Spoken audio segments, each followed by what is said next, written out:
C.I. Bernard, in his book, The Functions of the Executive, has greatly emphasized on the role of communication in any organization to achieve a common purpose. So communication acts as a fundamental mechanism that facilitates goal-reaching activities for the organization.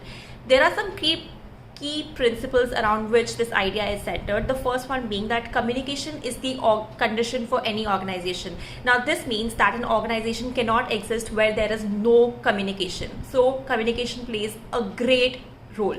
The second idea is that authority depends on communication.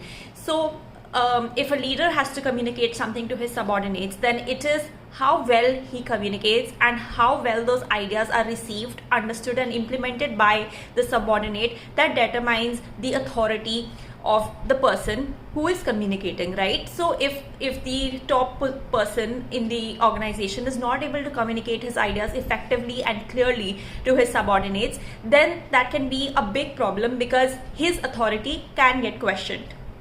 The third is there are both formal and informal methods of communication. Formal methods would include meetings, memos, fax, so on and so forth. Informal communication includes your grapevine, how peers speak to each other. The fourth is, of course, the principles of communication. So basically, C.I. Bernard, if we have to, wrap up his idea within 2 lines, we can say that, in his book, The Functions of the Executive, he's greatly emphasized on the 2 roles, the 2 parts, the 2 things that define what communication means, right? The first one being how well an idea is communicated by the leader or the person who's, trying to put the idea forward. And the second one being how well has that idea been received and implemented by the subordinate. These 2 things basically constitute the idea of communication in an organization.